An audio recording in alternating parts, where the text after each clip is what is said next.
je veux parler justement des infrastructures. Les infrastructures dans notre pays sont des infrastructures qui sont défaillantes. Ces infrastructures n'ont pas été prises au cœur justement des politiques de l'État. Nous voyons que les routes sont défaillantes. Il n'y a presque pas de chemin de fer. Les industries portuaires sont des industries qui ne sont pas prises comme il se devait, comme leur place n'est pas une place de choix, alors que nous avons plus de 700 km de côte. Nous avons plus de 700 km de côte. Donc, à mon avis, nous devions avoir plus de 5 ports le long de ces 700 km. Nous devions avoir plus de 5 ports. Et ces ports devraient desservir pas seulement la Mauritanie, mais devraient desservir aussi les pays voisins. Nous en avons la possibilité d'avoir un accès à la mer. Et un accès stratégique pour la Mauritanie devrait en faire un point central dans les politiques de l'État. Un point central dans les politiques de l'État, mais tel n'est pas le cas. Donc, moi, j'ai la ferme volonté de développer le chemin de fer dans notre État, dans toutes les régions. Et puis nous allons prendre les dernières technologies. Nous n'allons pas prendre des chemins de fer des années 60 ou 70. Nous allons prendre les dernières technologies pour avancer au même titre que les autres États avancés. Ça veut dire les trains à grande vitesse seront installés en Mauritanie. Il y aura aussi des trams, il y aura par exemple des réseaux interrégionaux, ça veut dire des trains qui filent à 100, 200 entre les régions, et puis des chemins, par exemple des trains à grande vitesse entre les régions et qui vont desservir après à l'étranger. Nous allons veiller à ce que les pays étrangers aussi s'acheminent dans la direction que nous voulons suivre pour que le continent puisse avoir justement les infrastructures nécessaires pour impulser son développement. Et la Mauritanie, quand elle donne le tempo, les autres États vont suivre. Donc la Mauritanie doit être au centre justement de cette politique africaine de développement des infrastructures. Quand on donne le tempo, les États sahéliens vont suivre. Nous allons en faire justement des États amis, des États avec lesquels nous nous comprenons, parce que c'est dans l'intérêt de la Mauritanie, c'est dans l'intérêt de notre nation, parce que nous voulons avoir une zone sécurisée. À part ça, pour les infrastructures, nous allons faire des autoroutes dans toutes les régions. Toutes les régions, il y aura des autoroutes. Il faudra que les Mauritaniens puissent se déplacer convenablement sans, par exemple, avoir peur d'être en retard quelque part. Quand les rendez-vous sont pris, ils seront respectés. Donc les trains à grande vitesse, des autoroutes pour empêcher aussi, pour faire diminuer les accidents. Parce qu'il y a énormément d'accidents mortels en Mauritanie sur les routes. Énormément d'accidents mortels. Et ça, nous allons veiller à ça pour que les routes mauritaniennes deviennent plus sûres. Je reviens. Les aéroports seront développés. Nous allons développer des aéroports dignes de ce nom. De 60 jusqu'aux années 90, dans chaque région, il y avait des aéroports. Il y avait un aéroport qui était viable et puis il y avait les avions qui circulaient. Maintenant, on a vu que c'est une chute drastique. Donc, les aéroports dans les régions et dans les grandes villes qui ne sont pas des villes régionales seront développés parce que nous avons besoin d'un transport aérien viable. Et nous allons Nouakchott et Nouadhibou ne seront plus seulement les points focaux, mais d'autres régions, par exemple, dans les Hauts, il y aura des aéroports internationaux qui vont desservir, par exemple, l'Est africain. Et puis pour l'Afrique subsaharienne, par exemple, en allant du Sénégal jusqu'au Ghana, ce sera développé dans le Guidimaca, par exemple, ou bien dans le Gorgol. Ça, il faudra qu'il y ait une décentralisation, qu'il y ait des aéroports internationaux, que les gens puissent atterrir quand ils veulent et où ils veulent en Mauritanie sans se creuser la tête. Ça, c'est faisable. Nous en avons les capacités, nous en avons les moyens, nous en avons l'ambition et on le réalisera. Les villes régionales seront responsabilisées. Il y aura une décentralisation justement de certaines choses pour que les régions deviennent beaucoup plus dynamiques, que tout ne soit pas concentré à Nouakchott. Quand on parle des infrastructures, on ne peut pas ne pas parler des infrastructures hospitalières. Parce que les hôpitaux, la santé sont au cœur du développement. La santé est au cœur du développement. Sans santé, l'État ou bien la nation n'est pas viable. Donc des infrastructures hospitalières seront correctement dotées. Dans chaque région, il y aura des infrastructures hospitalières correctes, avec le matériel, avec les appareils dernier cri, avec des médecins qui subviennent, par exemple, des médecins spécialisés dans tous les domaines. S'il n'y en a pas de formés en Mauritanie, nous les ferons venir de l'étranger. Nous pouvons les faire venir des pays voisins. Il y a l'Algérie qui en regorge, il y a le Maroc qui en regorge, il y a le Sénégal qui en regorge. Nos pays voisins pourront nous donner un apport sur justement cet appui. Parce que dans certains domaines, effectivement, beaucoup de Mauritaniens ne sont pas encore formés. Donc il faudra aussi justement amplifier la formation des médecins mauritaniens par une médecine mauritanienne, une médecine, ça veut dire une médecine, des écoles de médecine en Mauritanie, mais des écoles performantes, des universités performantes avec une formation très pointue. Très pointue. Nous allons veiller à ça pour que les Mauritaniens puissent se soigner correctement.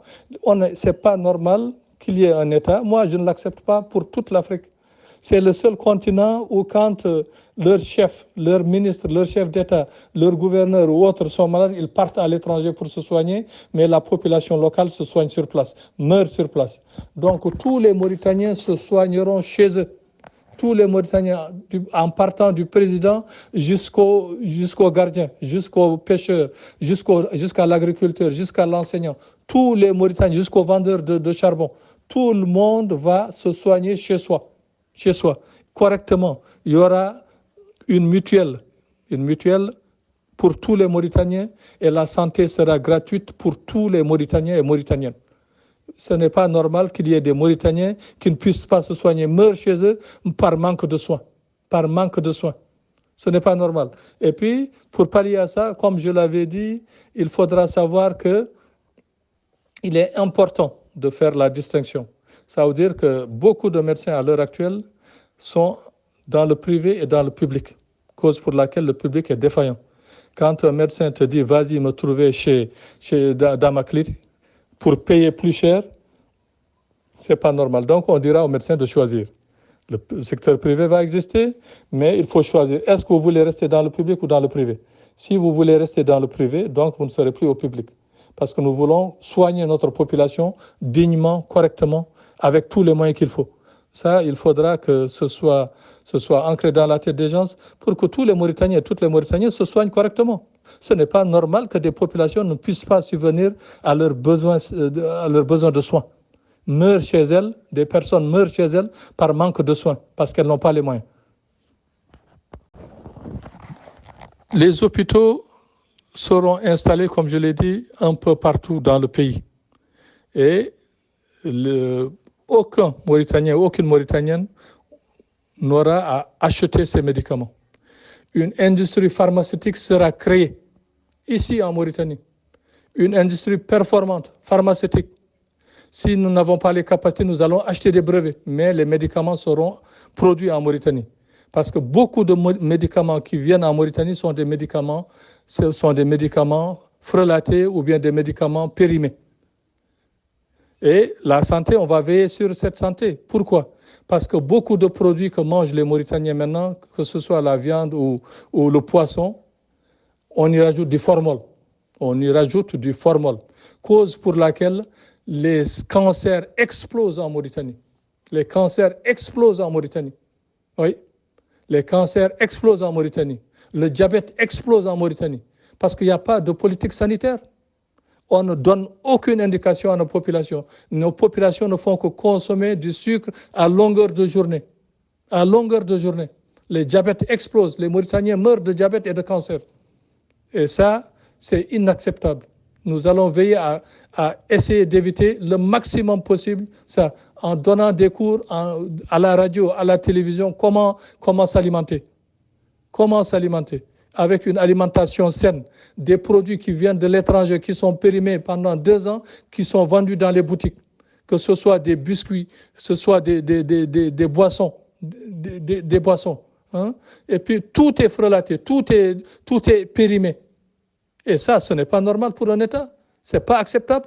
Cause pour laquelle les maladies explosent ici en Mauritanie. Les gens ne font que mourir alors qu'elles devaient vivre 75, 80, 90 ans.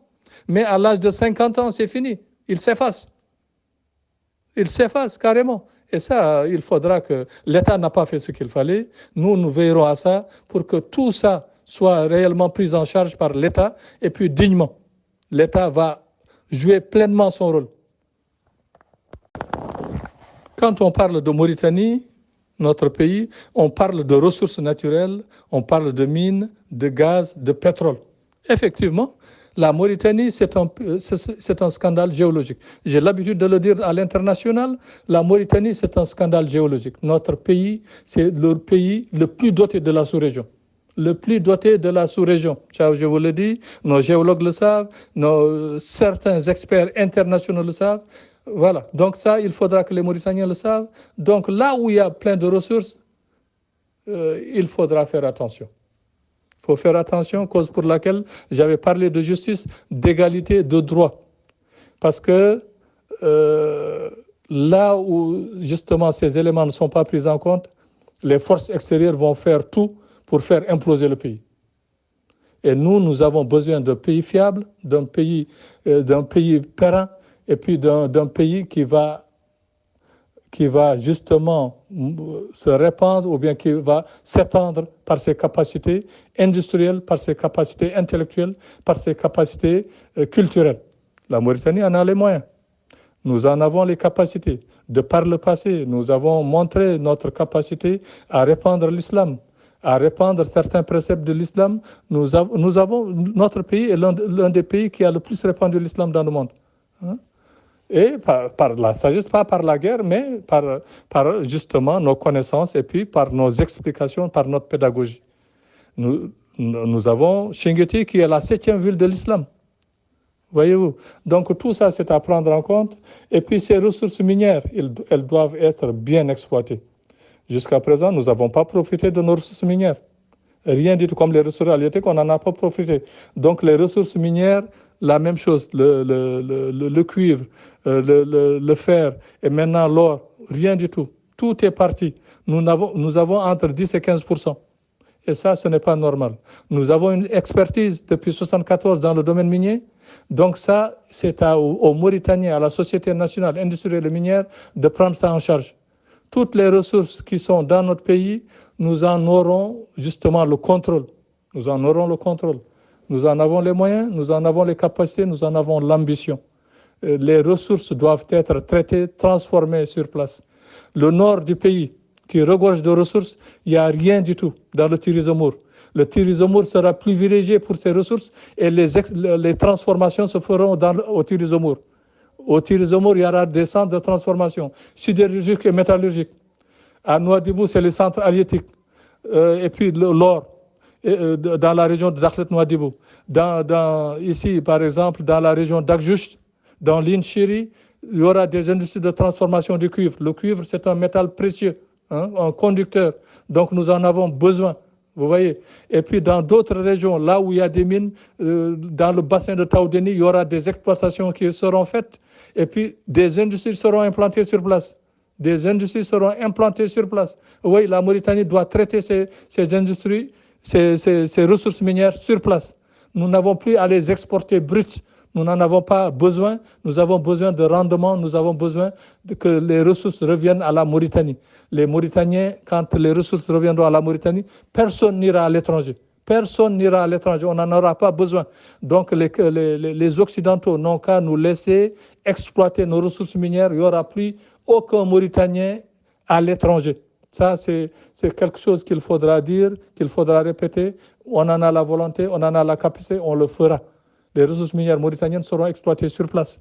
Certains diront, oui, les ressources financières et autres. Mais non, il faudra avoir la capacité et l'ambition, la volonté politique. Quand on a la volonté, tout passe. Mais sans volonté, rien ne passe. Donc cette volonté-là, nous l'avons. Et puis nous ferons ce que nous avons dit et le ferons très bien. Pour la volonté, il faut seulement du courage. Ne pas céder à la peur et à l'évitement. Et puis ne pas trouver d'excuses. Ne pas trouver d'excuses. Quand on a le courage, on n'a plus peur. On n'a plus peur. Donc ça, c'est des choses auxquelles nous tenons, nous le ferons et j'en suis convaincu que la population y adhérera. Parce que nous en avons les moyens. Et puis, quand il y a le pétrole et le gaz, maintenant, on en parle souvent dans les radios, les télévisions, la Mauritanie, pays pétrolier et gazier, un pays important, nous avons énormément de ressources gazières, parmi les plus importantes au monde, pour un pays de 5 millions d'habitants. Donc, cette industrie gazière et pétrolière sera au centre de notre politique aussi pour l'exploitation sur place et puis la transformation sur place. Nous ferons les contrats qui ont été faits au détriment de la Mauritanie seront défaits. Tout ce qui a été fait juridiquement peut être défait. Voilà, donc ça, il faudra que les Mauritaniens se sentent engagés dans ça pour qu'ils vivent correctement pour leur pays et puis par leurs ressources naturelles, parce que ce sont des ressources qui appartiennent à la Mauritanie. Donc, ça, on va veiller à ça. Les ressources minières, les ressources gazières, pétrolières, halieutiques, pastorales et agricoles seront au centre de notre politique économique. Voyez-vous, dans tout ce qui existe concernant les mines, le pétrole et le gaz, nous avons des contrats qui sont en notre défaveur. En notre défaveur, et ce que nous récoltons dans ces contrats, ce n'est même pas le 10e de ce que nous devions avoir. Quand on nous parle de certains milliards d'ouguiya ou de francs CFA ou autres, c'est que dalle. C'est rien du tout par rapport à ce que gagnent les multinationales. Ma vision dans ces choses, c'est que quand on exploite des choses dans son état, l'état dans lequel se trouvent les ressources minières devrait être majoritaire. Oui, devrait être majoritaire. Il faudra faire de bons contrats. Mais la majeure partie du temps, quand on vient signer chez nous, ailleurs en Afrique, on a des dessous de table. Des 2 millions, des 3 millions, des 5 millions, alors que les sociétés qui signent ces contrats, c'est des dizaines, des centaines de milliards qu'ils ont. Vous lésez votre pays pour un rien du tout, alors que avec ce que vous deviez avoir, ça aurait pu développer des pans entiers de l'économie de ce pays. Donc ça, il faudra pallier à ça. Et nos experts doivent être mis à contribution. Beaucoup de nos experts sont mis en marge quand les contrats doivent être signés. Quand on signe un contrat, il faudra amener vos experts. Les experts doivent être présents, qu'ils soient techniques et des experts juridiques et des experts économiques présents sur la table de négociation pour qu'ils défendent leur État, leur pays. Comme ça, vous verrez que les choses avanceront convenablement. Parce qu'on ne peut pas signer des contrats avec eux et puis quand ils repartent chez eux, ils nous crient dessus, vous êtes bon à rien, vous ne pouvez même pas exploiter vos mines, vous ne pouvez pas exploiter vos ressources, donc c'est nous qui venons le faire. Mais non, il faudra arrêter ce cycle infernal. Ce cycle infernal peut être arrêté définitivement. Il y a certains mêmes experts internationaux des pays qui vont dire qu'on va vous aider pour que vous ayez ce que vous devez avoir. Il y a beaucoup d'entre eux, qui disent que oui, c'est vos gouvernements qui sont à l'origine de ça. Ce n'est pas les multinationales, mais c'est vos gouvernements. Donc tout ce cycle infernal doit être arrêté net, catégoriquement et définitivement. Et là, on va nous regarder en respect. Et comme ça, nous vivrons correctement. Personne n'ira plus jamais prendre des bateaux ou des avions pour aller dans d'autres cieux hostiles. Voilà, c'est ça le message. Et c'est ça la vérité. C'est ça la réalité des choses. Quand on parle de ressources minières, gazières, pétrolières, il y a des lobbies. Et les lobbies commencent à fuser ici en Mauritanie et dans les pays où il y a le pétrole et le gaz. Et puis ces lobbies, c'est des lobbies très puissants qui vont déstabiliser les pays, qui vont amener la corruption et la gabegie. Ça, il faudra le savoir. En relations internationales, on le sait. Voilà. Donc ces lobbies, il faudra lutter contre ces lobbies en privilégiant la justice. En privilégiant la justice, c'est vrai que c'est des multinationales qui viennent avec très gros moyens qui sont parfois beaucoup plus puissants que les États. Mais il faudra les combattre. Il faudra les combattre, dire que nous voulons le bien de notre État. Et puis, il y a certains micro-États qui sont puissants, qui veulent déstabiliser. Nous veillerons à ça, cause pour laquelle j'avais dit qu'il fallait avoir une armée républicaine. J'y reviendrai. Voilà. Donc, quand il y a le pétrole, le gaz et les mines, donc il y a des lobbies qui sont là, qui font pression pour corrompre. Quand on corrompt un administrateur, un haut cadre ou un ministre, on te donne 10 à 20 millions de dollars. Mais votre État va perdre des centaines de milliards de dollars. Et puis, qu'est-ce que vous pouvez acheter avec ça? Vous pouvez acheter des maisons, aller en vacances, mais c'est votre État qui va perdre pour l'éternité. Ça, nous allons lutter contre justement ces formes de corruption, ces lobbies qui veulent pérenniser justement cette domination-là. Nous allons veiller à ce que tout ça soit remis, les pendules soient remises à l'heure. Donc, nous sommes convaincus que la population mauritanienne va adhérer justement à ça. Là, et puis, là où il y a justement ces lobbies, il y a aussi d'autres lobbies qui sont là. Il y a le terrorisme qui est là, parce que je vais parler tout de suite de la défense. Je reviens. Je vais parler maintenant de la défense. Notre État, la Mauritanie, est confronté justement dans son entourage proche à des pays qui sont en instabilité. Et ça, la Mauritanie devrait veiller à ça. Pour que la Mauritanie veille à ça, il faudra justement que notre armée soit une armée républicaine. Ce que nous voyons à l'heure actuelle, ce n'est pas une armée républicaine, c'est une armée qui marche sur un pied. Je l'avais dit tantôt, lorsque deux forces sont jointes, leur efficacité est double. Ça, c'est une citation d'Isaac Newton. Donc, il faudra que la Mauritanie marche sur ses deux pieds. Pour qu'elle marche sur ses deux pieds, il faudra que l'armée soit une armée républicaine. Une armée républicaine, ça veut dire que toutes les composantes de la nation devraient se sentir incluses à l'intérieur. Mais tel n'est pas le cas. Quand on voit l'armée mauritanienne, c'est une armée d'une seule ethnie. Une seule ethnie, ça, c'est pas normal. À l'international, c'est connu. Il faudra que la Mauritanie, vaille que vaille, rapidement change cette donne. C'est dans l'intérêt de la Mauritanie, c'est dans l'intérêt des populations mauritaniennes, c'est dans l'intérêt de notre nation, pour pérenniser notre nation. Si une communauté est exclue dans l'armée, dans l'administration, dans le corps juridique, il faudra savoir qu'il y a anguille sous roche et c'est très, très dangereux pour cet État. Jusqu'à présent, nous n'avons pas pris en compte justement ces éléments. À l'heure actuelle où nous parlons, avec tout ce qui se passe à travers le monde, nous devrons réfléchir à deux fois. Il y a des guerres à haute intensité qui sévissent à l'international, un peu partout dans le monde, et la Mauritanie devrait changer de fusil d'épaule pour changer de politique, pour changer de stratégie. Sans ça, notre État est vulnérable, très vulnérable. Cette vulnérabilité pourrait être dangereuse pour nous. Et nous avons besoin d'un pays qui continue à survivre, qui continue à être dans le concert des nations.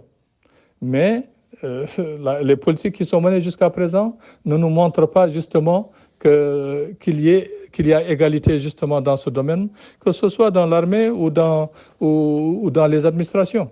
Ça, moi, à mon avis, je vais changer cette donne et puis je le changerai rapidement. Dans la vie, il faudra savoir se relever et penser ses plaies. La plus grande gloire n'est pas de ne jamais tomber, mais de savoir se relever à chaque chute. Ça, c'est une phrase, une citation de Nelson Mandela. quand on tombe, ou bien quand on fait des erreurs, il faudra faudra reconnaître ses erreurs, faudra reconnaître ses erreurs pour pouvoir aller plus loin, changer justement. Et ça, je crois qu'on ne le fait pas, on ne le regarde pas, on est méfiant les uns vis-à-vis des autres, et ça peut porter préjudice à la nation mauritanienne. Ça peut porter préjudice, et ces préjudices pourront être très, très, très handicapants pour la Mauritanie. Très handicapant, je reviens. C'est vrai que dans la vie, comme le dit Albert Einstein, il est plus difficile de désagréger un préjugé qu'un atome. Il y a des préjugés entre les Mauritaniens et ces préjugés devraient être combattus fermement. Il faudra que les Mauritaniens se sentent tous Mauritaniens, qu'ils veuillent travailler ensemble et puis que quand ils travaillent ensemble, la Mauritanie devient plus forte. Ça, je crois que nous n'en sommes pas encore là. Moi, je vais veiller à ce que ça se fasse rapidement. Quand on explique aux Mauritaniens, ils comprendront. C'est les politiques, justement, qui essaient de créer la zizanie au sein des populations, parce que les populations à l'intérieur du territoire, c'est des populations qui comprennent les choses, qui ont toujours vécu ensemble. Mais les politiques, depuis qu'ils ont commencé leur basse besogne, ont divisé le peuple mauritanien et en a fait ce que nous vivons maintenant, ce que nous subissons maintenant. Et ça, c'est à combattre définitivement, légalement, et puis avec adversité, et puis avec promptitude aussi. Donc moi, je vais combattre justement ces problèmes qui existent avec fermeté. Et j'en suis convaincu que les Mauritaniens et les Mauritaniennes y adhéreront. Les pays qui nous entourent sont des pays voisins. Et ces pays voisins, nous devons avoir de très bonnes relations avec eux. Très bonnes relations. Parce que les relations internationales sont importantes. Nous sommes au centre justement de cette sous-région. Nous sommes entourés par des puissants voisins du Nord. L'Algérie, c'est la deuxième puissance militaire africaine après l'Égypte. Le Maroc aussi, c'est une puissance militaire et une puissance aussi économique. Le Mali est confronté à des difficultés sécuritaires. Le Sénégal aussi est confronté à certains troubles. Donc la Mauritanie doit veiller justement à être un pays neutre dans toute cette sous-région, à garder justement ses frontières et à avoir de bonnes relations sans parti pris, de très bonnes relations sans parti pris. Parce que nous avons besoin de nos industriels, nous avons besoin de nos financiers. Dans la politique que je vais mener, les industriels et les financiers mauritaniens seront aussi au centre, parce que nous allons les aider à pouvoir se projeter en Afrique. En Afrique subsaharienne, les Mauritaniens ne pourront se projeter, les industriels mauritaniens ne pourront se projeter qu'en Afrique subsaharienne. Ça, il faudra qu'on le dise clairement. Les Mauritaniens sont de grands commerçants, de grands travailleurs, de grands industriels. Mais nous ne verrons jamais un Mauritanien qui crée justement des industries, par exemple en Algérie, au Maroc ou en Tunisie, mais à partir du Sénégal jusqu'en Afrique du Sud, disons-le clairement, franchement et sans ambiguïté, nos industriels ont les portes ouvertes. Nous allons amplifier justement cette capacité. Nous allons les aider à s'implanter davantage pour fructifier et pour montrer leur expertise. La Mauritanie en a les capacités, les moyens. Les industriels mauritaniens sont de vaillants industriels et puis des visionnaires. Donc nous allons les aider justement à s'implanter. L'avenir du monde se trouve en Afrique. On ne se le cache pas. Il faudra regarder les choses en face. Voyez-vous, pas seulement nous qui le disons, mais à travers le monde, tout le monde court vers l'Afrique. Nous n'allons pas accepter que les Mauritaniens se recroquevillent sur eux-mêmes. Sinon, nous allons périr. Voyez-vous, les industriels, on va les aider à aller de l'avant, à s'implanter dans les pays africains, à être beaucoup plus performants, à montrer leur expertise et puis leur capacité intellectuelle. Vous comprenez? Ça, on va le faire, on va les aider à s'implanter. Et les Mauritaniens en ont besoin. Mais ils ont les portes ouvertes, hein. Depuis le Sénégal jusqu'en Afrique du Sud, vous verrez des industriels mauritaniens. Il n'y a aucune entrave pour les Mauritaniens. Nous allons l'amplifier. Nous allons l'amplifier. Donc, des relations cordiales seront créées avec tous les États africains. L'avenir du monde se trouve dans notre continent. L'avenir du monde se trouve dans notre continent. Ça, il faudra que les Mauritaniens ouvrent leurs bras, leur cœur, leurs yeux pour comprendre cela. Pour comprendre cela. Donc, les industriels, il faut savoir que je vais vous aider. Je vais vous aider à une expansion, à une projection dans le continent africain et vous serez appréciés. Vous serez appréciés, vous n'aurez pas d'entrave. Ça, vous pouvez compter sur moi. Avec nos voisins, comme je le disais, il faudra des relations saines.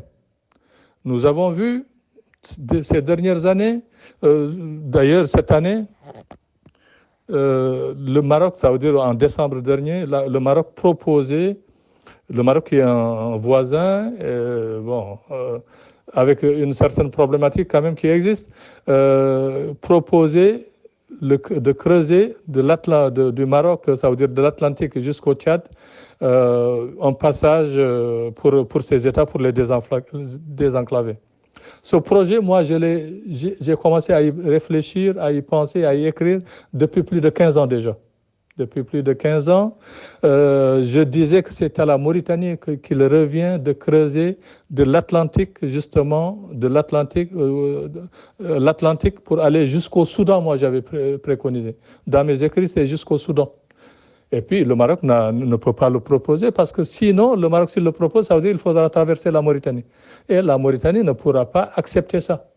La Mauritanie ne devrait pas accepter ça. Ça, c'est un projet qui devrait être mauritanien.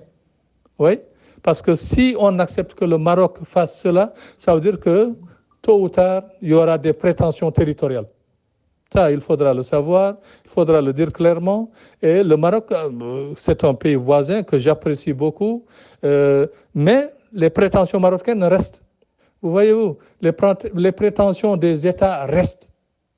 Peuvent rester 100 ans, 2 siècles, 3 siècles, mais ils reviennent toujours dessus. Ça, il faudra que nous aplatissions ça. C'est à la Mauritanie de mener ce projet à bien. Ce n'est pas au Maroc de mener ce projet à bien, parce que le Maroc devrait traverser la Mauritanie. Et puis nous avons vu par contre aussi l'Algérie demander d'avoir accès à l'Atlantique. Pourquoi l'Algérie a accès à la Méditerranée? Pourquoi avoir accès à l'Atlantique par la Mauritanie? Ça veut dire que le terrain d'affrontement entre ces deux puissances africaines et régionales vont se passer en Mauritanie. C'est ça que ça sous-entend. Il faudra que les Mauritaniens ouvrent les yeux, écoutent et puis lisent entre les lignes. La Mauritanie n'est pas un terrain de confrontation. La Mauritanie a toujours existé depuis le 3e siècle avant Jésus-Christ. L'Empire du Ghana est né au 3e siècle avant Jésus-Christ. Nous avons toujours été là. Nous avons toujours été là. Donc, il n'est pas normal que des États voisins veuillent faire de la Mauritanie un champ de confrontation. Ça, ce n'est pas acceptable. Nous ne l'accepterons pas. Cause pour laquelle j'ai dit qu'il faut une armée républicaine en Mauritanie pour essayer de pallier à toutes les éventualités. Sans ça, la Mauritanie court un très grave danger. Un très grave danger. Ça, il faudra que nous le sachions.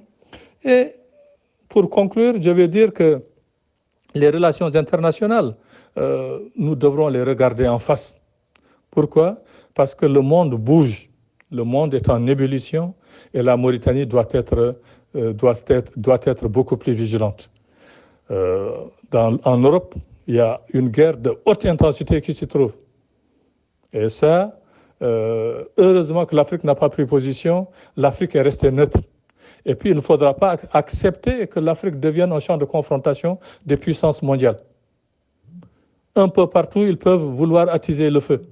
La Mauritanie doit veiller à ce qu'elle soit un pays tranquille, un pays digne, un pays respectable, un pays neutre, dans tout.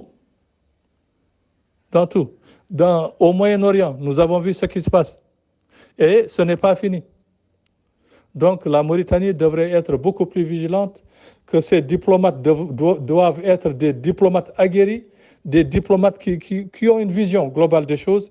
Et tel n'est pas le cas à l'heure actuelle. Beaucoup de nos diplomates ne sont pas des diplomates.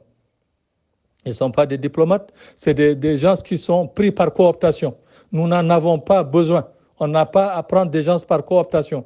Nous avons besoin de gens aguerris, de gens visionnaires, de gens qui aiment leur patrie, de gens qui peuvent donner des conseils. Parce que toutes les ambassades sont des ambassades de renseignement. Une ambassade, c'est du renseignement qu'elle fait. Toute ambassade doit faire du renseignement. Mais si une ambassade ne fait pas du renseignement, ne donne pas les éléments qu'il faut à son gouvernement, à sa nation, ça veut dire que c'est une ambassade qui devrait être fermée. Donc nous devrons veiller à ça. Nous devrons savoir que la Mauritanie est confrontée à des difficultés. Ces difficultés devraient être relevées. Moi, je suis convaincu que les Mauritaniens, c'est ce qu'ils attendent. Donc pour une perspective africaine, pour une perspective mauritanienne, pour une vision, pour un changement. Et le changement, il doit s'opérer. Il doit s'opérer dans la tranquillité, dans l'entente, dans la quiétude. Et comme je l'ai toujours dit, moi je suis déterminé et résolu à combattre justement les maux qui sévissent en Mauritanie, parce que la détermination, la volonté, c'est vouloir, exiger, ordonner, demander, entendre, prétendre, désirer, et approuver certaines choses et permettre. Donc moi, tous ces verbes réunis, moi je les inclus dans mon vocabulaire pour en faire quelque chose de viable pour notre pays. Parce qu'il faudra se connaître. Hein? Connais-toi toi-même. Hein? Quand nous nous connaissons nous-mêmes, Mauritaniens et Mauritaniennes, nous irons beaucoup plus loin. Quand nous nous donnons la main, c'est pour former une nation unie, juste, égalitaire et prospère. Et la Mauritanie peut le faire et nous sommes convaincus que nous y parviendrons. Je vous remercie.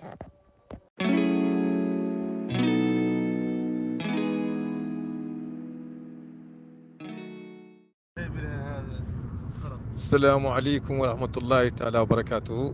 Cadre d'échange, frères et sœurs, bonsoir. Nous remercions tout d'abord l'intervenant, le candidat, M. Khan, de ce brillant exposé. En tout cas, un programme très, très riche, très détaillé, apparemment bien conçu. Moi, j'ai une inquiétude à partir même de, si vous voulez, de cet étalage de projet pour la réussite ou pour l'élection, si vous voulez, de notre frère Khan. Cette inquiétude, elle est au niveau, si vous voulez, de ce combat ardu, mais aussi noble, que vous prétendez livrer au lobby. Mais non pas seulement au lobby, mais attention, vous semblez aussi être animé et très engagé à vouloir remuer un peu la grande miette. La grande miette, je parle, si vous voulez, de l'armée. Et là, je pense que ces deux, si vous voulez, institutions, ou bien en tout cas l'une qui est légale, qui est celle de l'armée, et l'autre que nous connaissons ce qu'elle est, sont, si vous voulez, des institutions difficiles à faire bouger, où elles portent des risques, en tout cas. Elles portent des risques. Bon, maintenant, je ne sais pas, certainement, je ne suis pas dans le secret de ce qui n'est pas dit ou ce que vous n'avez pas dit.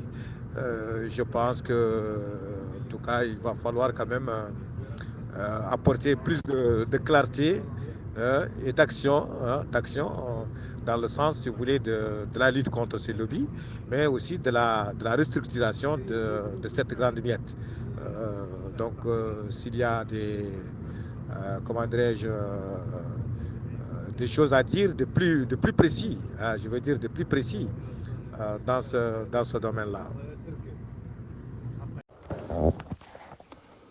Bon, merci monsieur Si Mamadou. J'ai écouté, bon, vous avez parlé de la grande miette et des lobbies. La grande miette, c'est dans l'intérêt de notre nation. La Mauritanie est un pays multiculturel, multiethnique. Quand on est un pays multiculturel et multiethnique, il faudra que chacun et chacune se sente impliqué. La grande miette a besoin d'adversité, de diversité. Donc, il est important que les Mauritaniennes et les Mauritaniens se sentent impliqués dans l'armée, tous et toutes. Comme je l'ai dit, nous sommes confrontés à une instabilité mondiale.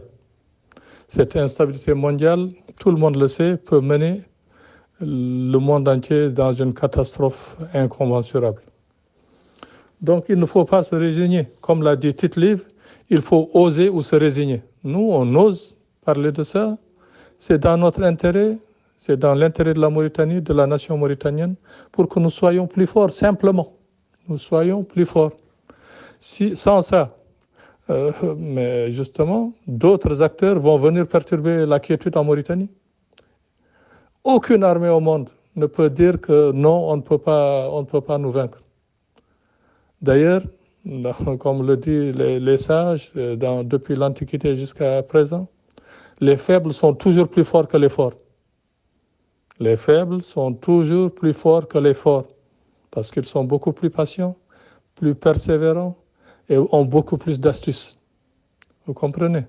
Donc nous, notre nation, c'est une nation, nous voulons une nation homogène, une nation qui porte justement les couleurs de la nation, qui veuille aller loin dans le concert des nations. Si nous voulons aller loin dans le concert des nations, il faut qu'on se tienne la main. Moi, c'est le discours que je parle, de se tenir la main dans la main, unis, et puis que personne ne puisse s'intercaler entre nous. La Mauritanie doit être unie, forte, prospère. Oui, c'est comme ça que je vois la Mauritanie. Je ne la vois pas divisée, moi. Moi, je suis le fruit d'un métissage, vous comprenez? Donc, moi, je ne peux pas avoir dans mes idées quelque chose qui cloche dans ce sens-là. Mes idées ont toujours été claires là-dessus. Je veux une Mauritanie unie, juste et prospère. Je suis le fruit d'un métissage, je suis un Khan, je suis un El Modinal. Donc, pour moi, tout est clair. Tout est clair là-dessus. La Mauritanie doit rester ce qu'elle est, forte, unie, prospère, juste. La justice doit régner. Donc, pour ça, il faudra que tout le monde se sente bien chez soi. Sans ça, c'est d'autres qui viendront déranger. Voilà, les lobbies pétroliers et gaziers dont vous avez parlé, mais c'est des lobbies qui existent un peu partout. Un peu partout, ça existe. Les lobbies, ils vont prospérer. Mais on va dire que nous avons intérêt à ce que notre nation gagne de ce que nous avons.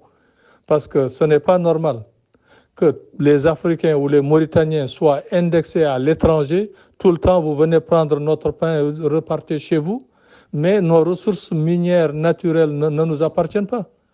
Nous n'avons que 10 ou 15%, parfois c'est 5% dans toutes les exploitations qui sont faites chez nous. Mais ça, si on ne le dit pas, ça veut dire que réellement, on est venu pour continuer la même politique.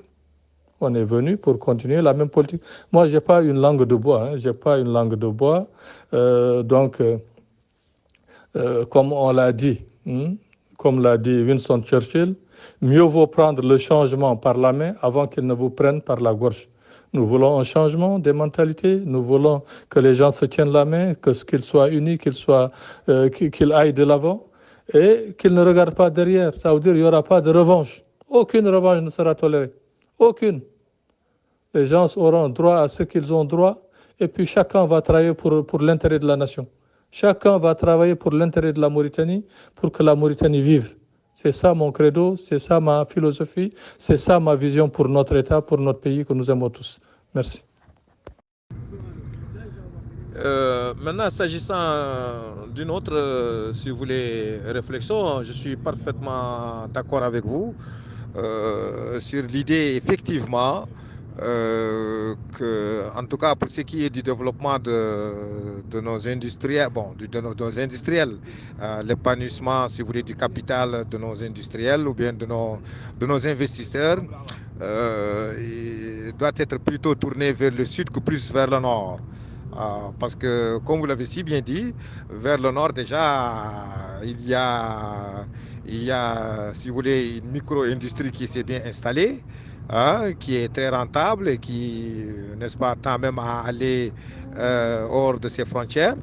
et appuyé par une industrie très solide, mais aussi par une action diplomatique très poussée, hein, très intéressante de nos voisins du Nord, à savoir le Maroc et l'Algérie, bon, qui sont en train de conquérir l'autre côté de la Mauritanie en faisant pont, bien sûr, sur nous. Ça, quand même, c'est quelque chose de pertinent. Mais quels sont pour ces industriels mauritaniens qui vont aller investir un peu plus au sud, quelles sont les garanties? Voilà, quelles sont les garanties, tant au plan de vue sécuritaire, bon, de leur investissement, mais aussi sécuritaire, si vous voulez, de leur biens et personnes, que vous préconisez pour qu'ils soient vraiment engagés à faire cet investissement, ou bien qu'ils soient motivés à faire cet engagement-là, surtout quand nous connaissons un peu tout ce qui se passe au sud de nous. Vous avez parlé du Mali, hein, nous connaissons ce qui se passe au Burkina, en Côte d'Ivoire, bon, tout ici proche de chez nous, le Sénégal. Voilà, donc en réalité, quelles sont les garanties sécuritaires, tant au plan de vue de l'investissement, au financier, que des biens et des personnes, pour que ces gens-là s'installent en toute tranquillité. Monsieur, si réellement, comme vous le savez, les Mauritaniens ne sont pas inquiétés en dehors de nulle part en Afrique. Nulle part. Ils ne sont inquiétés nulle part. Il y avait eu les événements de 89. Ça, c'est de part et d'autre qu'il y a eu des inquiétudes. Mais en dehors de cela, par exemple, de la Côte d'Ivoire jusqu'en Afrique du Sud, beaucoup d'industriels mauritaniens prospèrent. Ça, il faudra être réaliste, dire les choses comme il se doit, et puis être cohérent dans ses propos. Voyez-vous, par exemple, quand vous allez au Congo-Brazzaville, les plus grands industriels du pain sont des Mauritaniens. Les plus grands industriels du pain sont des Mauritaniens. Allez-y en Angola voir les industriels mauritaniens qui sont là-bas, qui prospèrent. Hein? Mais donc, c'est pas seulement là-bas. Allez-y en Tanzanie, à Zanzibar. Hein? Allez-y ailleurs, au Mozambique. Hein? Allez-y au Ghana. Voilà, voyez-vous. Donc, un peu partout, nous sommes présents. Nous sommes présents par notre capacité de créer, notre pertinence dans les idées. Donc ça, on va les aider justement à s'installer davantage. Ils n'ont pas de risque à avoir, de peur à avoir à s'installer. Les Mauritaniens sont respectés, les Mauritaniens sont discrets, et donc ça ne peut que justement être en leur faveur. Et nous allons mener une politique diplomatique auprès des chefs d'État, des nations et des gouvernements de nos pays frères africains pour leur dire d'ouvrir les portes pour les industriels mauritaniens. Parce que le marché mauritanien, il est étroit. Quand un marché est étroit, il n'est pas viable. 5 millions d'habitants, c'est un marché très, très, très étroit. Ça, il faudra que vous le sachiez, vous le comprenez déjà. Peut-être que vous voulez seulement avoir des informations supplémentaires, mais les Mauritaniens doivent se projeter, doivent sortir, doivent créer ailleurs. Donc aussi, il faudra qu'on le dise, si des industriels étrangers veulent s'installer en Mauritanie, il faut qu'on leur ouvre les portes. Il ne faut pas seulement que ce soit d'un seul côté. Quand les Mauritaniens industriels veulent aller créer ailleurs, là-bas, ils ont des opportunités. Mais quand un étranger veut venir créer quelque chose chez nous, on lui barre les portes. Non, ça, c'est pas bon pour nous, c'est pas bon pour notre image, parce que les portes commenceront à se fermer au fur et à mesure. Et nous avons besoin de nos industriels pour qu'ils puissent aller fortement en Afrique pour montrer leur expertise, leur capacité à créer et pour enrichir aussi les nations et nous enrichir aussi, enrichir les nations où ils sont et enrichir notre nation. C'est ça le credo et c'est ça la vision et c'est ça la bonne politique pour nos industriels. Bonsoir Monsieur Khan, Yaya Mabel. Merci pour ce brillant exposé et puis bonne chance. Bon, j'avais une question à poser, je crois que Bingel Babam l'a posé par rapport à votre candidature. Est-elle sûre ou bien est-il sûr que vous serez candidat? Bon, parce que comme il y a des conditions pour l'être, ça c'est un. Deuxièmement, par rapport à l'enrôlement, Vous en avez dit, vous en avez parlé que dès que vous serez élu, tous les Mauritaniens doivent s'enrôler. Alors, comment pensez-vous être élu alors que si la majorité de vos potentiels électeurs ne sont pas encore enrôlés? Ne fallait-il pas d'abord mettre ça en avant, d'abord enrôlement, élection? Parce que si, sur coup maintenant, sur qui allez-vous maintenant compter pour être élu si vos potentiels électeurs ne sont pas enrôlés, n'ont pas de carte d'électeur? Je trouve quand même très, très intéressant. Surtout le point qui m'intéresse le plus, en plus de l'économie, c'est les infrastructures routières. Franchement, bravo et chapeau. D'ailleurs, j'avais posé la même question à Khali lors de son intervention à l'Assemblée nationale. J'ai dit que dans toute la Mauritanie, il n'y a même pas un tronçon ferroviaire. Et alors qu'aujourd'hui, ça peut vraiment désengorger et désenclaver le pays. Vous en avez parlé. Ya Allah wallah. Jaram. Yaya Mabel Sedija à Djarama. Bon, donc l'enrôlement, comme je l'ai dit, ça a été une grave erreur. Beaucoup de Mauritaniens ne sont pas enrôlés. Mais bon, pour moi, je suis Mauritanien. Je ne vise pas seulement une seule population. Moi, je vise tous les Mauritaniens. Je vise tous les Mauritaniens pour qu'ils votent pour moi. Moi, je ne suis pas ethniciste. Hein. Ça, il faudra le savoir. Je ne suis pas ethniciste. Moi, je ne pense pas seulement que c'est ma communauté seulement qui va voter pour moi ou ceci ou cela. Non, non, non. Je veux que tous les Mauritaniens votent pour moi. Qu'ils soient Haratin, qu'ils soient Maure Blanc, qu'ils soient Soninké, Wolof, Peul, tout. Et ça, je compte sur ça, sur la mobilisation, la capacité de sensibiliser. Ouais. Cause pour laquelle je parle d'une Mauritanie unie. Moi, je veux que tous les Mauritaniens votent pour moi. Tous les Mauritaniens. Peut-être certains diront que non, cette communauté ne va pas voter pour toi, l'autre communauté aussi. Ceci, cela, il n'y aura que les Peuls qui vont voter pour toi. Non, non, non, non, non. Pour moi, dans mon esprit, dans mon entendement, c'est pas ça. C'est pas ça et c'est pas ce qui se fera. C'est pas ce qui se fera. Ça, il faudra qu'on le sache bien, qu'on le comprenne. Moi, je suis là pour sensibiliser tout le monde, tous les Mauritaniens.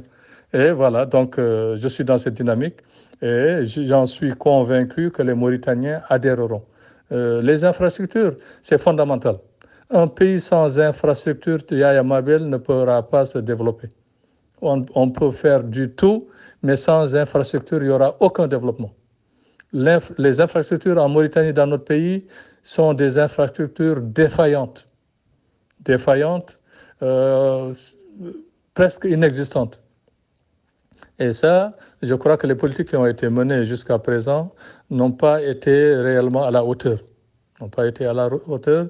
Nous allons veiller à ce que justement qu'il y ait ce changement radical pour que qu'on ait des infrastructures normales, des infrastructures de dernier cri qui puissent nous convenir et qui conviennent à la nation mauritanienne, aux Mauritaniennes et aux Mauritaniens. Je vous remercie. Moi, je vais maintenir ma candidature. C'est une candidature juste. C'est une candidature que les gens s'apprécient. C'est un autre discours réaliste que je formule et qui est écouté, qui est entendu et qui est voulu. Je parle d'union nationale, je ne parle pas de revanche, je parle d'égalité, de justice, de prospérité entre les Mauritaniens. C'est ça ma vision des choses. Je ne suis pas là pour essayer de tirer sur les pieds des autres. Moi, je suis au-dessus des chapelles. Je suis au-dessus des chapelles. Mon peuple me comprend, mais tous les Mauritaniens, toutes les Mauritaniennes comprennent ma démarche. Et je crois que c'est ce dont ils ont besoin. Moi, je n'ai pas à me tirailler avec d'autres. Moi, j'ai envoyé ma candidature et je suis résolu à aller jusqu'au bout. Ceux qui veulent me rejoindre sont les bienvenus. Ils auront leur place auprès de moi. Je les accueillerai et je serai ouvert à leurs propositions. Je suis ouvert à leurs propositions, pourvu que ce soit des propositions justes pour la Mauritanie, des propositions non revanchardes, des propositions non ethnicistes, des propositions qui veulent le bien de la Mauritanie pour que la Mauritanie devienne plus forte, égalitaire, juste et prospère.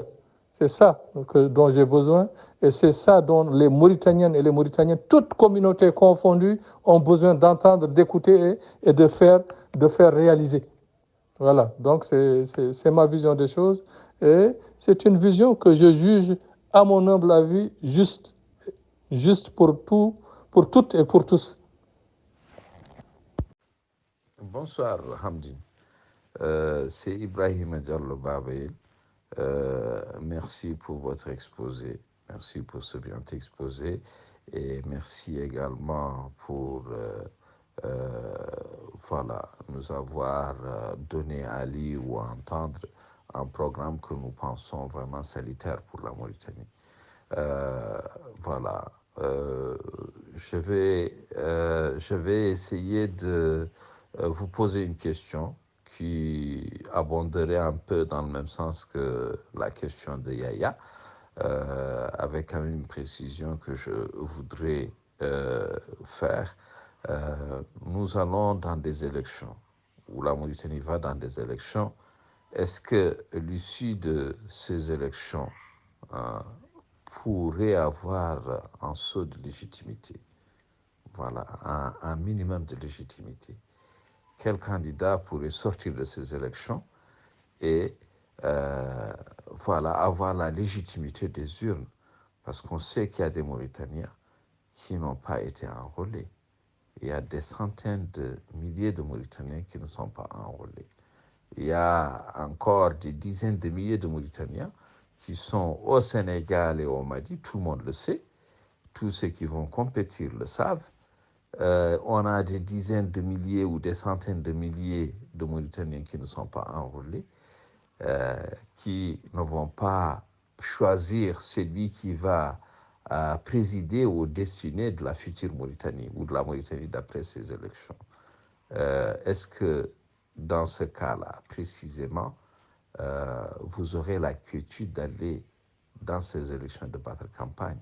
Est-ce que vous qui êtes très légitimiste, vous acceptez d'aller concourir dans quelque chose qui, a priori, est complètement faux et illégitime? Voilà des questions. Et je vous remercie beaucoup, en tout cas, pour votre exposé. Et si vous y allez, je vous souhaite vraiment très bonne chance. Bonne soirée et merci. Allô, Babaïel Jamniale. Bonjour, Babaïel. Merci pour cette question. Bon, vous êtes quelqu'un de pertinent. Voilà. Donc, moi, en principe, je ne suis pas pour les boycotts. Ça, je vous le dis. Si, comme on le dit là, il y a Sheryl Sandberg qui a dit, si quelqu'un vous offre une place à bord d'une fusée, ne demandez pas de quelle place il s'agit. Montez et puis allez-y. Moi, ça, c'est une opportunité. Les élections, il ne faut pas les boycotter. Il faudra battre le fer avec des idées, avec une conviction. Et les Mauritaniens, c'est ce qu'ils attendent. Parce que quand vous boycottez, vous laissez la place libre. Et c'est ça que beaucoup souhaitent. Moi, je ne suis pas là pour laisser la place libre à qui que ce soit. Je vais battre le fer, je vais aller, je vais avec mes idées et je crois que les Mauritaniens et les Mauritaniennes y adhéreront. Je suis convaincu que le changement, l'alternative est là, elle est possible et elle est souhaitable. Notre État, notre nation en a besoin. Parce que 63 ans déjà, nous avons vu qu'il y a beaucoup de failles qui sont là. Beaucoup de failles. La Mauritanie aurait pu être beaucoup plus loin. Beaucoup plus loin. Beaucoup d'États, au même titre que nous, les États qu'on dit au Moyen-Orient, dans les années 60, on était presque au même niveau, peut-être même nous étions meilleurs. Et voyez où est-ce qu'ils sont. Maintenant, c'est eux qui nous donnent des financements, c'est nous qui tendons la main. Ça, ce n'est pas normal. Nous ne devons plus tendre la main à qui que ce soit. Nous avons les capacités, nous avons les moyens, nous n'avons pas de complexe. Les Mauritaniens ne devront être complexés devant personne. Personne n'est supérieur aux Mauritaniens et personne ne peut nous donner des leçons. Nous devons être fiers de ce que nous sommes, de nos cultures, de nos traditions et de notre position géostratégique. La Mauritanie est un pays géostratégiquement bien placé. Donc c'est un pays envié et enviable. Donc nous devons tenir à ce que la Mauritanie continue à vivre, la Mauritanie prospère, la Mauritanie soit unie, et puis que la Mauritanie relève la tête et puis regarde droit devant elle. Voilà, c'est ça mon message, et je suis convaincu que les Mauritaniens y adhéreront. Parce que nous en avons les capacités et les moyens. Nous en avons l'ambition, et la sagesse voudrait que nous continuions à battre le fer et puis à continuer à combattre les maux qui sévissent dans notre pays, parce que notre pays, c'est un pays qui est envié, qui est enviable, mais les moyens n'ont pas été mis en place pour que cette réussite soit là. Elle peut l'être, et moi je suis convaincu que si je suis élu président de la République, les résultats se feront sentir dès les premiers instants. Allô, salam alaikum. Hamdine, merci beaucoup. Merci de ta réponse. Bon, je voudrais simplement quand même rappeler que moi aussi, je n'ai pas demandé à ce que quelqu'un boycotte les élections. On ne doit pas laisser main libre à ce régime, voilà, de continuer à faire ce qu'il fait, à continuer à faire dériver ce pays. Oui, il faut que tout le monde s'y mette. Ce que je demande, c'est que nous avons des Mauritaniens qui ne vont pas sacrifier, c'est-à-dire à ce devoir, qui est un des tout premiers devoirs citoyens, un des tout premiers devoirs que nous devons tous sacraliser. Voilà, choisir celui qui va prendre notre destin en main. Ce devoir-là, voilà, il n'est pas question de le laisser à certains et puis d'en priver d'autres. Voilà ce que je dis. Pour ce faire, j'invite l'ensemble de l'opposition, j'invite ceux qui, comme vous, comme moi, pensent que tous les Mauritaniens sans exclusive doivent participer à des élections qui décideront de l'avenir de la Mauritanie, de leur avenir, de leur futur, à se mobiliser et à imposer cela.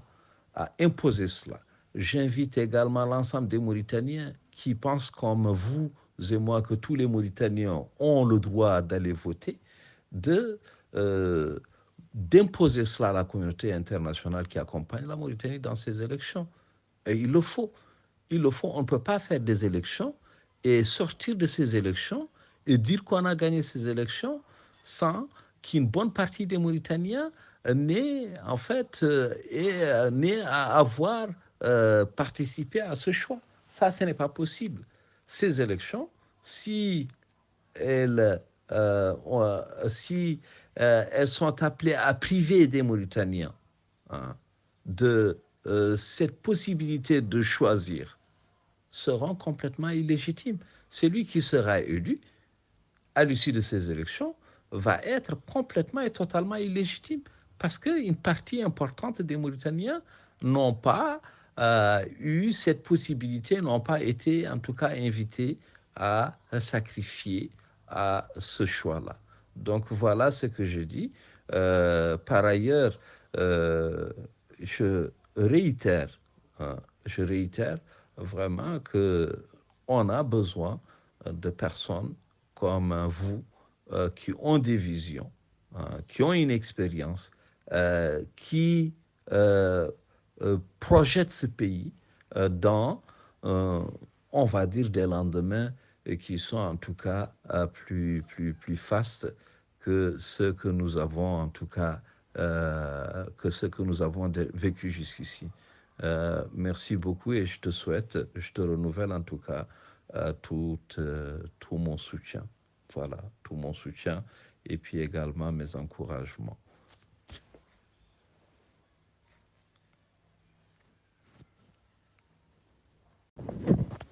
Babayel Seydi Diallo, merci beaucoup, Babayel.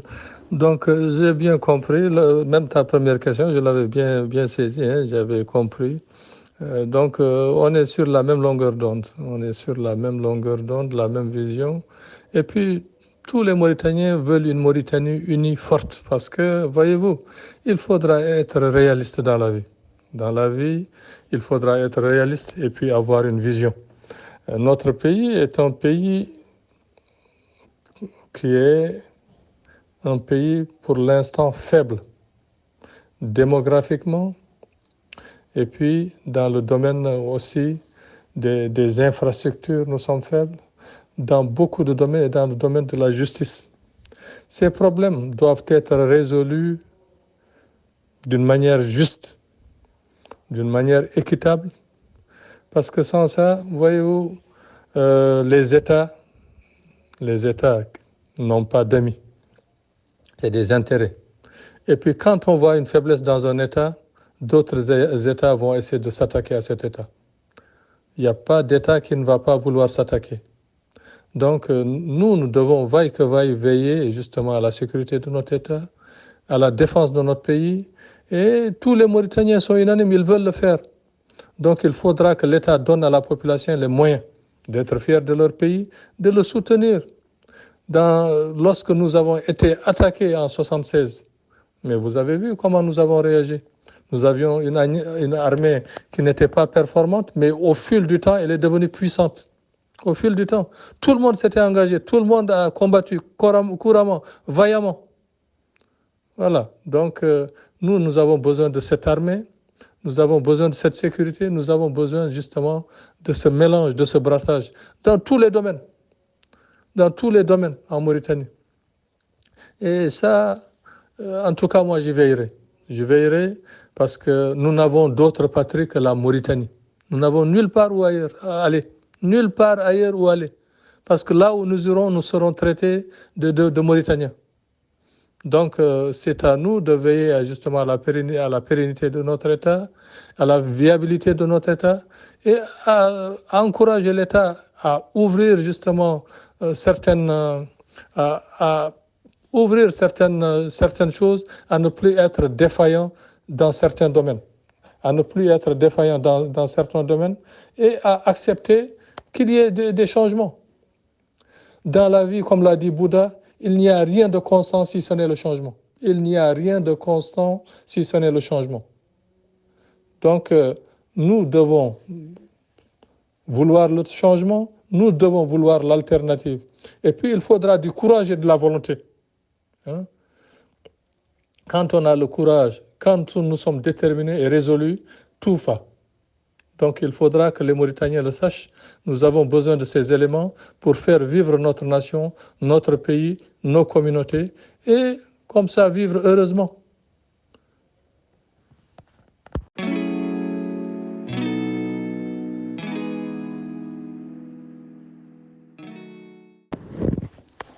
Moi, Monsieur Dia, j'ai bien parlé de l'officialisation des langues. Peut-être vous ne l'avez pas écouté, vous ne l'avez pas compris. J'ai parlé d'officialisation des langues. Donc, voilà, réécoutez ce que j'ai dit. Pour les parrainages, voilà, chacun cherche des parrains. Et il faudra le dire, le comprendre. Seul un parti, l'INSAF, a la capacité de donner des parrainages aux autres. Et peut-être Tawassul. Tous les autres partis n'ont pas la capacité d'avoir les parrainages nécessaires et suffisants. Donc nous allons passer par les voies normales en espérant qu'il n'y aura pas de blocage pour avoir nos parrainages pour l'élection présidentielle. Mohamed Diallo, bonsoir. Merci pour vos questions. Moi, je suis indépendant. Je suis indépendant. Je ne suis affilié à aucune mouvance à l'heure actuelle. J'étais à l'HDMR, vous le savez. Je suis un militant politique depuis toujours. Depuis l'école, depuis le collège, j'ai été avec les Khadihin. Ouais. Donc, lorsqu'on éditait Sayhat al-Madloum, la voix de l'opprimé, j'étais à Rosso. J'étais à Rosso. Donc, tout ce que les étudiants qui venaient nous inculquer, les idées justement démocratiques, venaient de l'université de Dakar. Donc, j'ai toujours été un militant. Voilà. Donc, et puis, il y a certains qui sont partis rejoindre le Front Polisario, hein, le Petit Rouge. Hein. Et puis, il y a d'autres qui sont décédés après. Bon, moi, j'ai toujours été militant pour une cause juste en Mauritanie, pour que la Mauritanie aille de l'avant. Donc, cause pour laquelle, lorsque j'étais ici au lycée, il y a eu justement la privatisation, non, la nationalisation de la MIFERMA en Société nationale industrielle minière.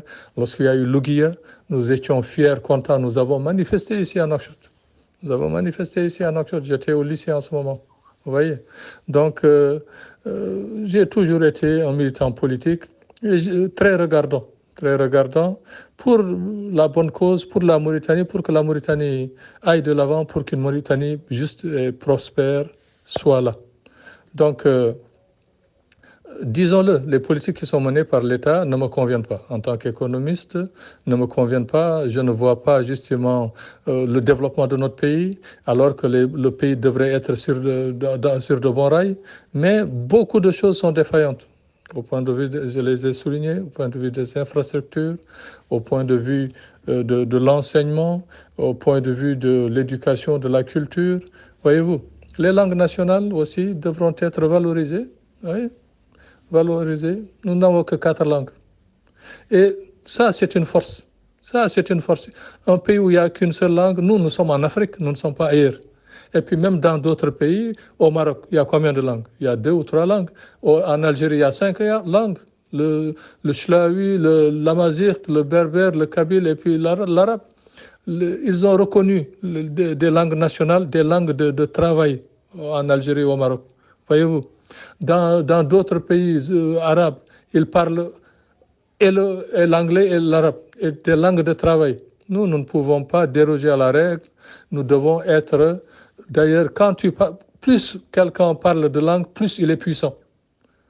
La personne qui parle le plus de langues est la personne la plus puissante. Parce que tu comprends l'autre. Tu es tolérant. Tu es visionnaire. Tu es accepté ailleurs. Donc, il ne faudra pas avoir cet esprit étroit. Les Mauritaniens ont un esprit large. Un esprit large et les Mauritaniens sont tolérants. Donc ça, il faudra qu'on le comprenne, qu'on veuille en discuter, qu'on règle ces petits problèmes qui existent dans notre société pour que la Mauritanie devienne plus forte, unie et prospère. C'est ça mon credo et j'en suis convaincu que les Mauritaniens, c'est ce qu'ils veulent et c'est ce qu'ils veulent entendre et ce qu'ils veulent voir dans la vie de tous les jours. Voyez-vous, Ousmane, merci beaucoup pour la question. Il faut savoir convaincre. Il faut savoir convaincre. Moi, je suis un marchand d'espérance.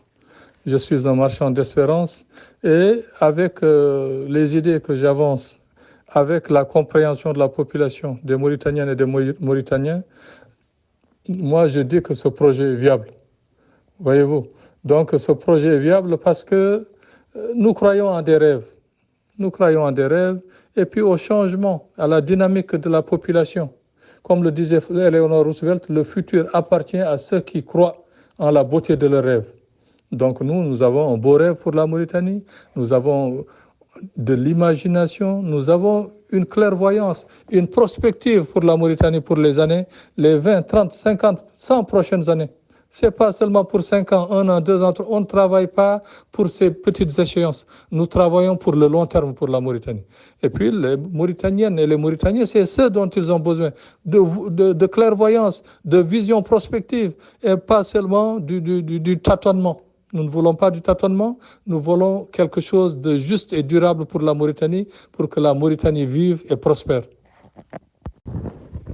Toujours dans le cadre de la question de Ousmane, dans la vie, il faudra savoir arriver et puis avoir un but. Il faudra de la volonté.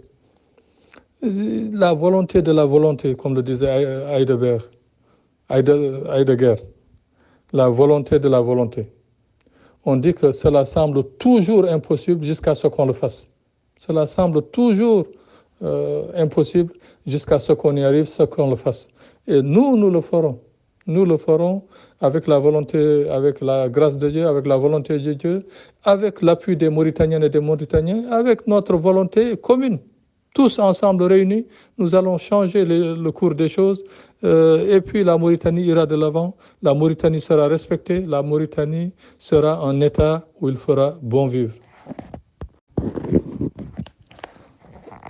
Oui, vous avez SH, monsieur SH ou madame SH, vous avez parlé de l'esclavage, de l'abolition de l'esclavage. Voilà, je l'ai dit dans l'exposé, l'abolition de l'esclavage a été promulguée 2 fois dans notre pays, mais il y a des survivances, et ces survivances seront combattues correctement, dignement, et l'État fera de sorte à ce qu'il n'y ait plus de survivance de l'esclavage. Nous sommes tous égaux devant la loi. Nous devrons être tous égaux devant la loi, devant la justice. Donc je ne vois pas la raison pour laquelle certains seront plus au-dessus que les autres. Tous seront au même pied d'égalité, la justice sévira pour tout le monde. Et c'est comme ça qu'on aura un État fort, un État juste, un État viable. Parce que s'il y a la justice penche d'un seul côté, il faudra savoir que il y a un danger. Il y a un danger. Et puis je crois que 99% des Mauritaniens veulent une justice. Et puis il n'y a pas... Toutes les communautés sont dans la même barque. Dans la même galère. La même galère. Et tout type, qu'il le veuille ou non, est engagé dans la galère de son temps. La galère de notre temps, c'est l'unité nationale, le pacifisme humanitaire, l'égalité, la justice, parler de l'enseignement, parler de l'alimentaire. Ça veut dire que la Mauritanie ne devrait jamais être un pays dépendant agricolement. L'autosuffisance alimentaire devrait être la règle. 5 millions d'habitants, c'est pas grand-chose. Et puis, comme vous le savez, parmi les terres les plus arables au monde, il y en a 4 pays. Ça veut dire qu'il y a 4 endroits au bord du fleuve Sénégal. Il y a en Californie, il y en a au Pakistan, et il y a les terres en Ukraine, ou bien qu'on appelle la région du Donbass. Tchernoï-Zeml, ça veut dire les terres noires du Donbass. Vous voyez? Et puis, nos terres aussi sont des terres noires. C'est des terres très, très, très riches. Donc, nous négligeons ce que nous avons, et ce que nous avons ici peut faire d'ailleurs de la Mauritanie un pays exportateur. Il ne faudra pas, peut-être beaucoup de Mauritaniens ne le savent pas, l'agriculture, on ne peut pas faire seulement qu'au sud, on peut le faire à l'est. Nous allons aider les industriels mauritaniens, les agriculteurs mauritaniens, ceux qui sont dans le pastoralisme, à faire de l'agriculture aussi. À faire de l'agriculture, parce que l'agriculture peut se développer dans l'Est mauritanien. Et puis, il faudra reconnaître que nous avons dans le Nord la capacité de développer l'agriculture, parce que de la Mauritanie au Soudan, c'est une terre de mer douce, d'eau douce. C'est une mer d'eau douce, de la Mauritanie au Soudan. Beaucoup ne le savent pas, mais c'est connu. Donc, l'agriculture peut être faite en bonne et due forme dans le Nord de la Mauritanie. Et ça, nous allons veiller à ce que l'agriculture soit développée là-bas. Tout ce qui pousse dans le nord, en Afrique du Nord, que ce soit au Maroc, en Algérie ou en Tunisie, peut pousser dans le nord de la Mauritanie. Nous allons veiller à développer cette agriculture avec des moyens qu'il faut pour que nous soyons des exportateurs. La Mauritanie en a les capacités, en a les moyens, et puis notre terre est vaste. Nous sommes le 10e pays africain par la superficie. Nous sommes plus grands que l'Égypte. Donc cette capacité, cette superficie, nous allons la mettre à profit pour notre nation, pour notre pays, pour nos communautés. Ousmane, merci beaucoup, mais je viens de parler de ça justement. Moi, je ne veux pas qu'une seule communauté vote pour moi. Je suis mauritanien, toutes les communautés doivent voter pour un candidat qui est censé devenir le président de toutes les Mauritaniennes et de tous les Mauritaniens. C'est par le programme qu'on doit choisir. On ne doit pas choisir par la couleur de la peau, par l'ethnie ou bien par autre chose. C'est par justement la politique ou bien le projet politique. Le projet politique que je porte, c'est un projet unitaire, un projet juste, un projet pour la Mauritanie de demain. Quand on a des projets qui veulent justement revenir sur certaines choses et qui ne veulent pas regarder en avant, Ça, c'est des choses qui vont entraver justement le développement du pays, l'égalité du pays, la justice pour le pays. Et moi, je ne suis pas dans ce cadre. Je suis pour justement la résolution des problèmes pacifiquement. Et ces problèmes, il n'y aura pas de revanche dans quoi que ce soit, mais ce sera résolu pacifiquement, d'une manière juste, honorable. Et nous allons pardonner, mais nous n'allons pas oublier. Nous pardonnerons, mais nous n'oublierons pas. C'est ce que j'ai dit dans mon exposé. Dans les livres d'histoire, ce sera étudié pour que plus jamais qu'en Mauritanie, que ce qui s'est produit dans les années de Brest de 89 à 93 ne se reproduise. Et la Mauritanie, c'est un pays métis. Qu'on le veuille ou non, c'est un pays métis. Aucun des Mauritaniens, aucun d'entre nous ne peut dire que je suis pure souche, ceci, cela. Non, ça n'existe pas. Aucun d'entre nous. Nous sommes tous des métis et nous devons continuer à nous métisser, nous devons tenir à notre métissage. Donc, en se respectant les uns et les autres, en veillant sur les droits des uns et des autres, et que chacun ait par exemple, ce qu'il doit avoir. Et ce qu'il doit avoir. Chaque Mauritanien doit vivre normalement, humblement, mais normalement, correctement, et puis d'une manière honnête, de partage. Les pays dont on parle qu'ils sont riches, les pays du Moyen-Orient, que ce soit le Qatar, Abu Dhabi, Bahreïn, le Koweït ou bien l'Arabie Saoudite, ont développé leur capacité, par exemple, industrielle. Mais ces États ne sont pas plus riches que la Mauritanie. Si la Mauritanie était bien gérée, nous allions être meilleurs que, de loin. Et quand on va là-bas dans ces pays, on est traité pour des moins que rien. Toutes les communautés mauritaniennes, on est traité pour des moins que rien. En Arabie Saoudite, on traite les Mauritaniens de chats. Oui, on traite nos compatriotes de chats en Arabie Saoudite. Vous comprenez? Donc ce mépris-là, on doit le dégager. Nous devons être fiers de ce que nous sommes. Nous devons être fiers de nos cultures. Nous devons être fiers de notre pays. Nous devons être fiers tout simplement d'être Mauritaniens. C'est ça la réalité des choses. Nous ne devons jamais tendre la main. En temps normal, la Mauritanie ne tend pas la main. Mais ces dernières années, là où on est en train de tendre les mains. Alors que les capacités que nous avons, agro-pastorales, halieutiques, minières, gazières, pétrolières, devront faire de la Mauritanie un pays de choix. Tel n'est pas le cas et nous allons renverser la vapeur, nous allons renverser les tendances. Et ça, on en a les moyens, les capacités intellectuelles, la fermeté dans les décisions et la volonté avec l'accompagnement de notre peuple. Si le peuple décide de nous accompagner, nous irons très loin et nous mènerons la Mauritanie très loin. La Mauritanie, c'est un pays de brassage de culture et c'est un pays d'histoire qui remonte à très loin.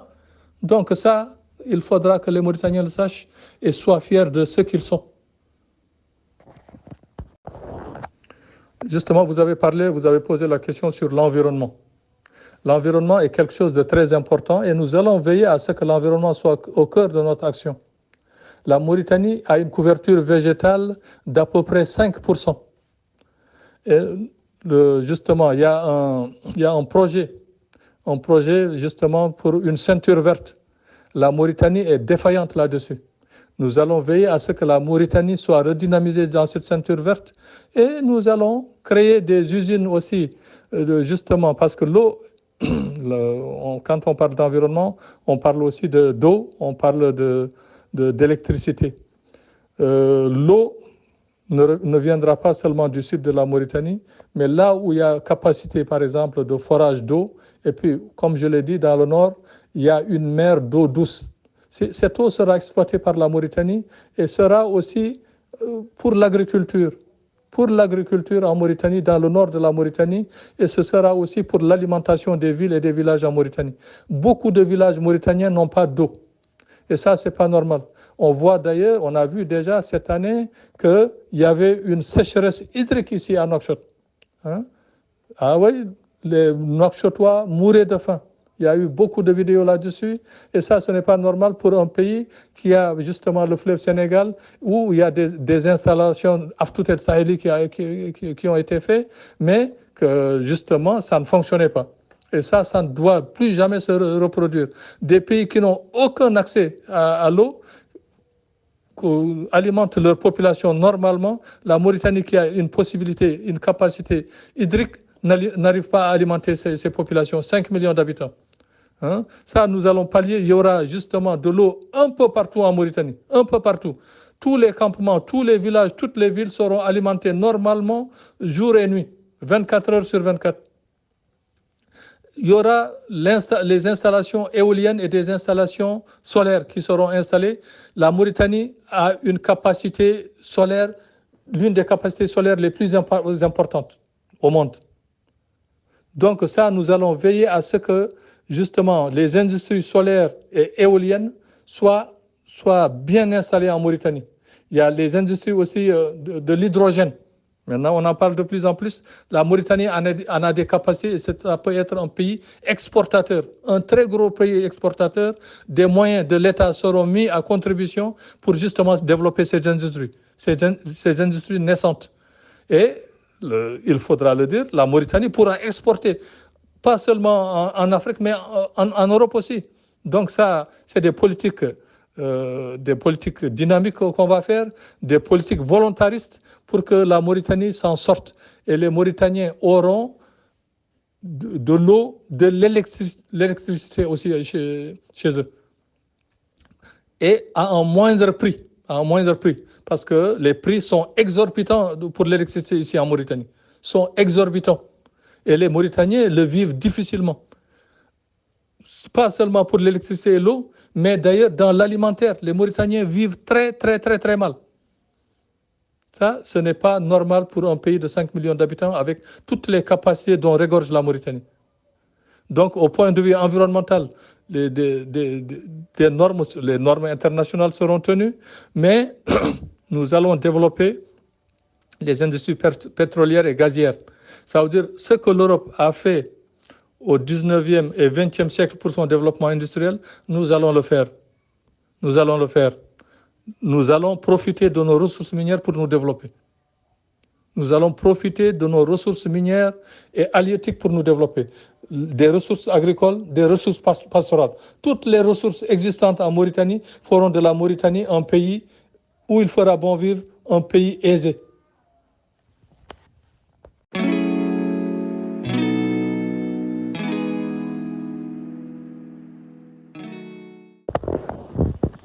Lors de mon exposé, j'ai parlé aussi des conditions de vie de la population. Lorsque je parlais des infrastructures, j'ai omis de souligner le manque justement de moyens de transport. Le manque de moyens de transport qui est criant pour les populations. Sachez-le que c'est des millions d'heures de travail de perdus. Des millions d'heures de travail de perdus. Donc je vais créer des sociétés nationales pour le transport.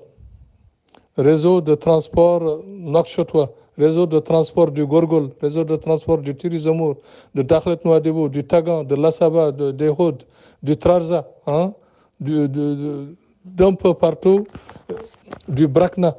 Vous comprenez? Ah oui, ça, ce sera créé. Parce que c'est des millions d'heures de travail de perdu. Les travailleurs, ceux qui se lèvent tôt, avant d'avoir un taxi, il faudra qu'ils attendent 2 à 3 heures de temps dans la rue. Ça, ce n'est pas normal. Et c'est un manque à gagner pour la nation, pour les populations, pour l'État et pour globalement la Mauritanie. Donc ça, c'est une défaillance terrible. Allez-y dans Nouakchott, vous allez voir. Et puis ça, ce n'était pas normal. Un transport normal doit être créé. Cause pour laquelle j'ai dit que le ferroviaire, le transport aérien et puis le transport routier sera développé, le transport public. L'État prendra en charge justement le transport public. Des bus, des trams seront créés, des trains seront créés, des trains dans la ville. D'autres États le font. Pourquoi pas la Mauritanie? Il ne faut pas attendre de voir ailleurs pour commencer à imiter. Faisons-le, Prenons l'exemple d'autres États qui sont plus développés et qui se projettent. Il faudra que nous sachions nous projeter dans l'avenir. On ne peut pas vivre au jour le jour, d'année en année. Ce n'est pas possible. Ça ne peut pas développer notre État. Et avec toutes ces richesses que nous avons, nous devenons de plus en plus pauvres. Les populations se paupérisent davantage. Il y a une petite minorité de 2 à 3% qui vivent au-dessus qui dépensent des centaines de milliers d'ouguiers par jour, alors que d'autres ne peuvent pas vivre avec 100 ouguiers par jour. 100 ouguiers par jour. Et c'est vraiment lamentable pour notre pays, c'est honteux et c'est vraiment terrible. C'est terrible. Regardez comment nous vivons dans Nouakchott. À l'intérieur du pays, on n'en parle même pas. Ça devrait disparaître définitivement de nos mentalités, de notre vision, de notre entendement. Dans la vie, il ne faut rien craindre. Il y a certains qui craignent le changement, qui disent qu'ils vont disparaître, mais non. Il y a une cause pour laquelle ils se recroquevillent sur eux-mêmes, alors qu'ils ont besoin d'ouverture. Nous n'allons pas nous recroqueviller sur nous-mêmes. La Mauritanie n'a pas à se recroqueviller sur elle-même parce qu'elle s'est répandue. Elle a fait l'histoire d'une partie de l'Afrique. Donc elle était ouverte, conquérante. Mais il y a certains qui veulent se recroqueviller sur eux-mêmes. Ils ont peur. Mais non, la peur n'a pas droit d'existence ici en Mauritanie. Il y a certains, comme le disait un proverbe chinois, quand souffle le vent du changement, certains construisent des murs, d'autres des moulins. Nous devons construire des moulins à vent, pour que la Mauritanie vive, pour que la Mauritanie prospère, pour que la Mauritanie aille de l'avant, et puis que la Mauritanie soit flamboyante, visible, écoutée, entendue. C'est ça dont nous avons besoin pour notre pays. Et puis seule l'unité nationale, seule la concorde, seule la justice et l'égalité peuvent nous donner ces éléments qui sont le moteur de notre nation. Chères sœurs et frères, je vais vous dire seulement que nous avons besoin d'une Mauritanie unie, forte, prospère et juste. Donc, il ne faudra pas tout le temps chercher les fautes. Comme le dit Henry Ford, ne cherchez pas la faute, mais cherchez le remède. Nous devons chercher le remède pour guérir la Mauritanie de ces maux. Ensemble, nous pouvons le faire. Ensemble, nous pouvons aller très loin. Nous pouvons faire de la Mauritanie ce qu'elle devrait être et ce qu'elle fut et ce qu'elle sera. Ensemble, les Mauritaniennes et les Mauritaniens devront se tenir la main en aidant justement les jeunes, en aidant les femmes, en créant les conditions pour une vie meilleure. Dans la vie, comme le disait Thierno Bokar, le sage de Bandiagara, si l'on tue par les armes, l'homme qu'anime le mal, personnellement, je n'admire qu'une seule guerre, celle qui a pour but de vaincre en nous nos défauts. Parmi ceux-ci, l'orgueil reste le plus malfaisant. Donc le mal qui a existé, qui était là, et qu'on doit soigner, doit être revu et puis soigné correctement. Le mal doit être combattu par les armes du bien et de l'amour. Quand l'amour détruit un mal, ce mal est tué pour toujours. La force brutale ne fait qu'enterrer provisoirement le mal qu'elle veut combattre et détruire. Or, le mal est une semence tenace. Une fois enterrée, elle se développe en secret, germe et réapparaît plus vigoureuse encore. Donc nous, le mal qui a existé en nous, dans notre pays, doit être combattu par l'amour, la fraternité, la justice, l'égalité. Comme ça, les Mauritaniens verront qu'on a un pays fort, un pays viable, un pays où il fera bon vivre pour les enfants, pour les générations à venir. Parce que nous, il faudra qu'on fasse tout pour que la Mauritanie soit pérennisée, pour que la Mauritanie reste ce qu'elle fut, ce qu'elle était et ce qu'elle devrait être. Ça, c'est mon credo, c'est ma vision et j'en suis convaincu qu'on peut le faire. En se tenant la main, les Mauritaniennes et les Mauritaniens pourront venir au bout de certaines choses et se développer comme toutes les autres nations. Nous avons plus de capacités, plus de ressources que beaucoup d'autres pays.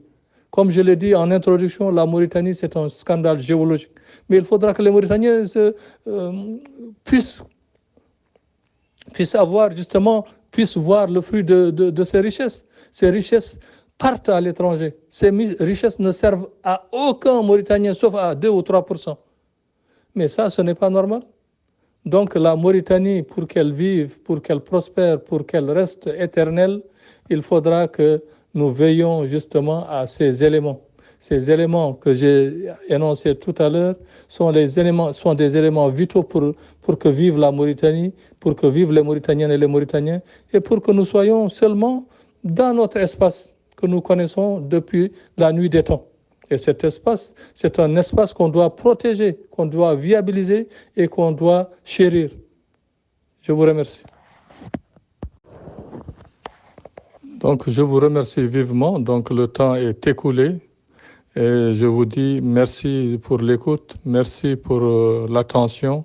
Et ensemble, nous construirons une Mauritanie juste, égalitaire, prospère, et une Mauritanie où il fera bon vivre. J'en suis convaincu que le projet que je porte est un projet correct pour la Mauritanie, est un projet qui veut que la Mauritanie rentre dans le concert des nations comme une nation transparente, une Mauritanie, une nation qui n'est pas, dont les éléments fondateurs sont la justice et l'égalité. Donc, vous pouvez me rejoindre. Je souhaite que vous me rejoigniez, que vous propagiez les idées, que vous les vulgarisiez, vous sensibilisiez les populations pour leur faire comprendre que ce que nous proposons est correct pour la Mauritanie et juste, pour que nous soyons plus forts, que nous soyons enviés. Je vous remercie. Et puis, il faudra le savoir, dans la vie, il ne faut jamais avoir de doute. Il ne faut jamais avoir de doute. Comme le disait Eleanor Roosevelt, les seules limites de nos réalisations de demain, ce sont nos doutes et nos hésitations d'aujourd'hui. Donc nous ne devons plus hésiter, nous devons être résolus, nous devons être vaillants et nous savons que nous pouvons l'être, nous pouvons mener la Mauritanie loin pour les générations futures. Merci beaucoup.